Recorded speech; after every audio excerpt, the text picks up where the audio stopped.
Hello there, it's 9 p.m. Central African time, coming to you live from our studios here in Randburg. Thank you for staying with us. And if you have just joined us, I'm Audrey Chimwanda. Top of the stories today, as the South African Defence Force prepares for the repatriation of 14 soldiers that were killed in the Eastern Democratic Republic of Congo on Wednesday. Army generals say troops stationed in the war-torn area are safe at the moment. The SANDF justified its presence in the deadly conflict in the DRC, which has seen the M23 rebel group capture the mineral-rich city of Goma and the surrounding areas. Earlier on, Parliament heard that the South African soldiers killed were not involved in any direct combat and were caught in a crossfire. Newzroom Afrika's Qaanitah has the story. South African soldiers killed in the Eastern Democratic Republic of Congo last week did not die because the SANDF troops were underprepared or ill-trained. This is according to the SANDF's top brass, who presented to Parliament's Standing Committee on Defence on Tuesday. Members of the SANDF generals insisted that South African troops fighting as part of a SADC force in the DRC were caught in the crossfire in fighting between the Congolese army and Rwandan soldiers. Parliament heard that the bodies will be repatriated on Wednesday. I've learned quite a number of things with regard to the questions that had been asked. The first one, maybe that I will have to try and respond to, which had been persistently being asked, is when are we going to get the remains of our members back?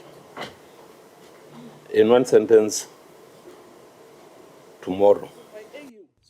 Defence Minister Angie Motshekga defended the country's role in the DRC, saying South Africa was interested in peace. She denied accusations that SANDF soldiers fighting in the DRC were defending South African business interests in the mineral-rich area.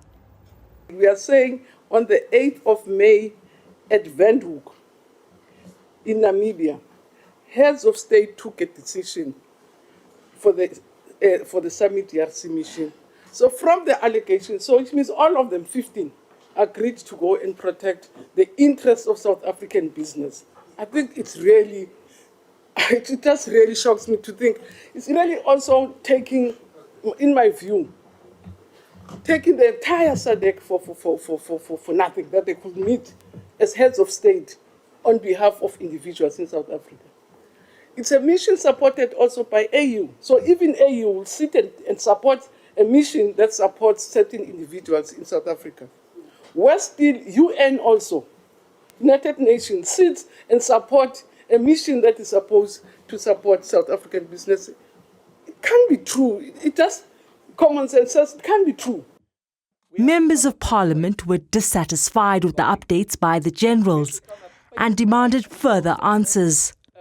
Many argued that South Africa had no place in the conflict. I think the report given by generals doesn't inspire confidence. It simply illustrates that you are negotiating a safe passage to go and repatriate, evacuate the wounded soldiers, but not a clear indication what then becomes the status of the mission itself. Are we going to reinforce or withdraw? But the report doesn't tell us anything. Why is the president lying to us about the nature of the operation that we have in the DRC? It is not a peacekeeping mission. It is an offensive mission, and it is defined as such by the SADC.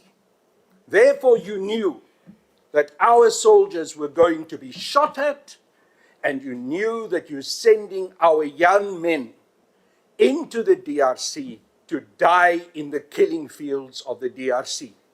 You did not have the ammunition, you did not have the supplies, you do not have the money to have sent them, but you sent them to die for the mineral wealth that is being looked after, the mines that are being looked after, that belongs to Cyril Ramaphosa, his family, and his friends.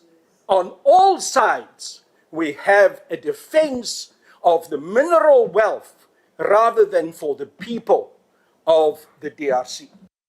Parliament heard that gunfire has been halted in Goma for now and that SANDF troops are safe.